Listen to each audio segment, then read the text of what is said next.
Hi hello friends, welcome to Samori designer. இன்றைக்கி என்ன new ஸ்டிச்சுன்னு பார்த்துடலாமா? வாங்க வீடியோக்குள்ளே போகலாம். இன்றைக்கி நாம் பேட்டர்ன் ஸ்டிச் எப்படி போகிறதா பார்க்க போகிறோம். நீங்கள் ஒரு ப்ரொஃபஷ்னல் ஆரி ஒர்க் ஆகும்னு நினச்சிங்கன்னா நம்ம சேனலை மறக்காமல் சப்ஸ்கிரைப் பண்ணிவிட்டு நான் போகிற வீடியோவை டெய்லி கண்டினியூவாக பார்த்தீங்கனாலே கண்டிப்பாக நீங்களும் ஈஸியாக ஆரி கற்றுக்கலாம். வீடியோ ஸ்கிப் பண்ணாமல் பாருங்கள். அப்போ தான் நான் சொல்கிற சின்ன சின்ன டிப்ஸ்லாம் உங்களுக்கு கண்டிப்பாக புரியும்.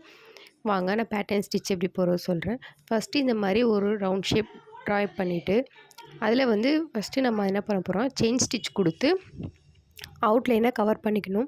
கவர் பண்ணிவிட்டு இப்போ நான் பாருங்கள், இந்த மாதிரி நீங்கள் ஒரு மார்க்கர் வச்சு நீங்கள் ட்ரா பண்ணிவிட்டு ஃபஸ்ட்டு எப்படி போடணுன்னா, இங்கே நான் எங்கேருந்து ஸ்டார்ட் பண்ணுறேன் பாருங்கள்.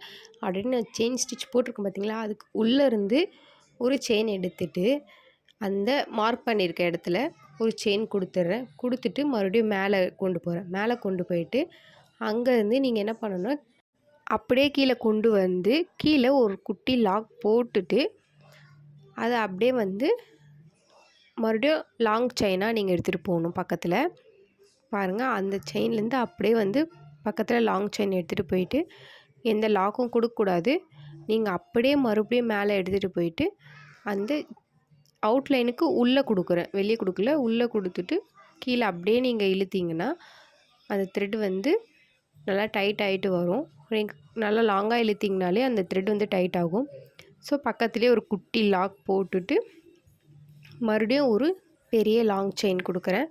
அந்த லாங் செயின் கொடுத்துட்டு நீங்கள் என்ன பண்ணணுன்னா, அங்கேயே ஒரு என் நாட் போட்டு க்ளோஸ் பண்ணணும். எதனாலனா நீங்கள் அப்படியே டேரெக்டாக கொண்டு போக முடியாது. ஸோ பக்கத்துலேயே ஒரு என் நாட் போட்டு அதை முடிச்சுட்டு நெக்ஸ்ட்டு கீழே செகண்ட் லைன்லேருந்து மறுபடியும் நீங்கள் அதே மாதிரி இப்போ நான் சொன்ன ஸ்டெப்லேருந்தே ஸ்டார்ட் பண்ணணும். மேலே கொண்டு போயிட்டு கீழே ஒரு குட்டி லாக் போடணும். நீங்கள் மேலே கொண்டு போயிட்டு வரும்போது ஒரு குட்டி லாக் போகிற மாதிரி இருக்கும். மற்றபடி எந்த இடத்துலையும் நீங்கள் லாக் போகிற மாதிரி இருக்காது. ஸோ இந்த மாதிரி தான் நீங்கள் போடணும். உங்களுக்கு டவுட் இருந்தால் நீங்கள் கமெண்ட் பண்ணுங்கள். நான் மறுபடியும் உங்களுக்கு எக்ஸ்பிளைன் பண்ணுறேன். 1 or 2 டைம்ஸ் கிட்டே நல்லா ப்ராக்டிஸ் பண்ணுங்கள். த்ரெட்டு நீடலை ரொம்ப ஸ்மூத்தாக ஹேண்டில் பண்ணுங்கள். கண்டிப்பாக போட முடியும். உங்களுக்கு ஏதாச்சும் டவுட் இருந்தால் நீங்கள் கமெண்ட் பண்ணுங்கள். நான் உங்களுக்கு எக்ஸ்பிளைன் பண்ணுறேன். இந்த மாதிரி இந்த ஒர்க்குன்னு இல்லை, நீங்கள் எந்த ஒர்க்கில் டவுட் இருந்தாலும் கமெண்ட் பண்ணுங்கள். தேங்க்ஸ் ஃபார் வாட்சிங்.